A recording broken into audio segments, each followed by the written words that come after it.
ಗೋಳಿ ಬಜ್ಜೆಗೆ first chutney ready ಮಾಡ್ಕೊಳ್ಳೋಣ. ಚಟ್ನಿಗೆ ತೆಂಗಿನಕಾಯಿ, ಸ್ವಲ್ಪ ಹುರ್ಗಡ್ಲೆ, 3 ಎಸ್ಳು ಬೆಳ್ಳುಳ್ಳಿ, 4 ಮೆಣಸಿನ್ಕಾಯಿ, ಒಂದು ಸ್ವಲ್ಪ ಪುದೀನ, ಸ್ವಲ್ಪ ಕೊತ್ತಂಬರಿ, ಉಪ್ಪು ರುಚಿಗೆ ತಕ್ಕಷ್ಟು, ಸ್ವಲ್ಪ ನಿಂಬೆ ರಸ ಹಾಕಿದ್ರೆ ಟೇಸ್ಟ್ ಚೆನ್ನಾಗಿರುತ್ತೆ.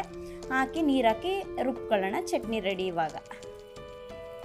ನೆಕ್ಸ್ಟು ಗೋಳಿ ಬಜ್ಜೆಗೆ ತೆಂಗಿನಕಾಯಿ, 1 ಹಸಿಮೆಣಸಿನ್ಕಾಯಿ ಮತ್ತು ಕೊತ್ತಂಬರಿ ಸೊಪ್ಪು ಇಷ್ಟು ಕಟ್ ಮಾಡಿ ಇಟ್ಕೊಳ್ಳೋಣ.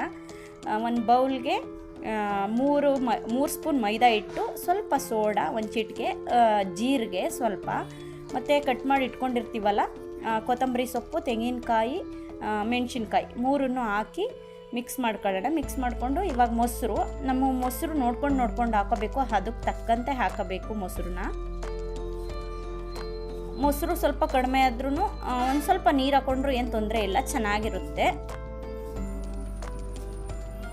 ಹಾಕ್ಕೊಂಡು ಲಾಸ್ಟಲ್ಲಿ ನನಗೆ ಒಂದು ಸ್ವಲ್ಪ ಗೋಲ್ಡಿಶ್ ಬ್ರೌನ್ ಬರಬೇಕು ಅಂದರೆ ಒಂದು ಅರ್ಧ ಸ್ಪೂನ್ ಶುಗರ್ ಮತ್ತು 1 ಸ್ಪೂನ್ ಅಕ್ಕಿ ಹಿಟ್ಟು ಹಾಕ್ಕೊಂಡ್ರು ಏನಿಲ್ಲ, ಚೆನ್ನಾಗಿರುತ್ತೆ. ಅದನ್ನು 1/2 ಅವರ್ ಅಥವಾ 1 ಅವರ್ ಮುಚ್ಚಿಟ್ಬಿಡೋಣ. ಇಟ್ಬಿಟ್ಟು ನೆಕ್ಸ್ಟು ಎಣ್ಣೆ ಕಾಯಿಸಿ, ಎಣ್ಣೆ ಕಾದ ನಂತರ ಗೋಳಿ ಬಜ್ಜೆ ಹಾಕಬೇಕು. ಅದನ್ನು ಬೋಂಡ ರೀತಿ ಬಿಡಬೇಕು. ಅದು ಗೋಲ್ಡಿಶ್ ಬ್ರೌನ್ ಬರೋ ತನಕ ನೀಟಾಗಿ ಮೀಡಿಯಮ್ ಫ್ಲೇಮಲ್ಲಿ ಬೇಯಿಸಿದ್ರೆ ಗೋಳಿ ಬಜ್ಜೆ ರೆಡಿ.